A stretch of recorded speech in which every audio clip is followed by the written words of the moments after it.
Hello students, how are you.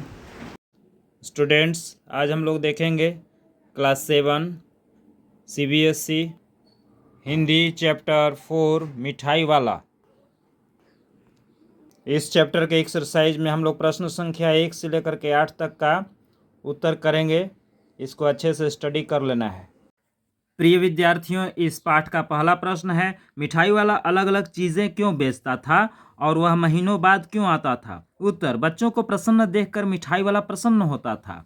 बच्चे ऊब न जाएं इसलिए वह अलग अलग चीज़ें बेचता था जिससे बच्चे प्रसन्न होते थे। वह महीनों बाद इसलिए आता था क्योंकि उसे इन वस्तुओं का प्रबंध अपने पैसे लगाकर करने में समय लगता था।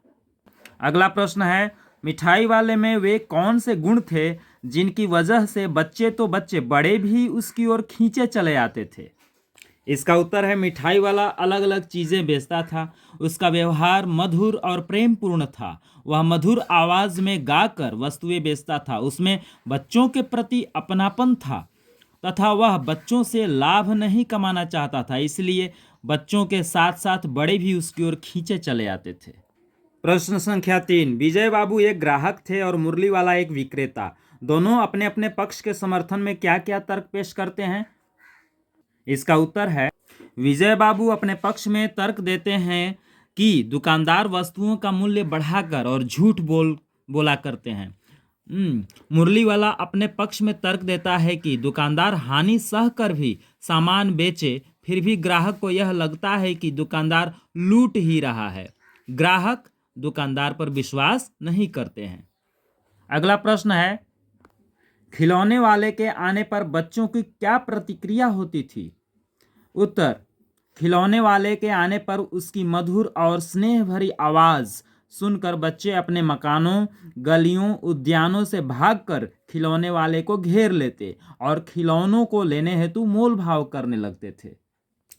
अगला प्रश्न है, रोहिणी को मुरली वाले के स्वर से खिलौने वाले का स्मरण क्यों हो आया। उत्तर, रोहिणी को मुरली वाले की आवाज़ परिचित लगी, परिचित अर्थात जानी पहचानी लगी, इसलिए उसे खिलौने वाले का स्मरण हो आया क्योंकि दोनों के खिलौने बेचने का तरीका एक जैसा ही था।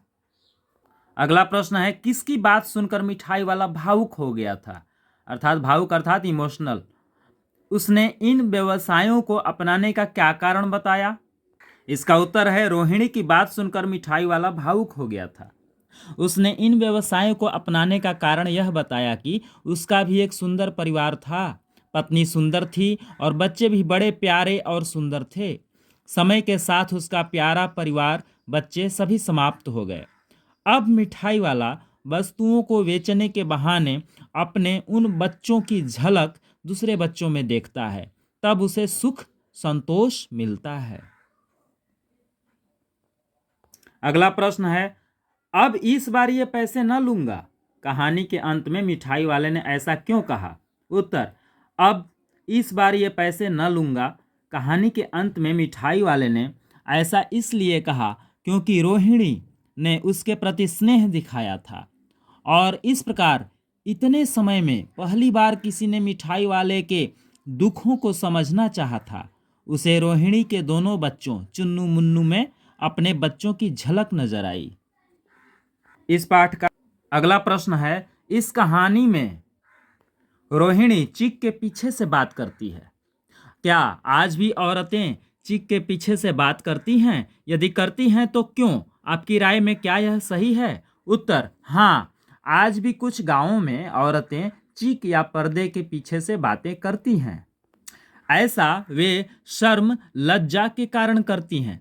मेरी राय में यह वर्तमान समय के अनुसार सही नहीं है क्योंकि महिलाओं को अपने संस्कारों के साथ साथ समाज के हर क्षेत्र में बढ़ चढ़कर भाग लेना चाहिए।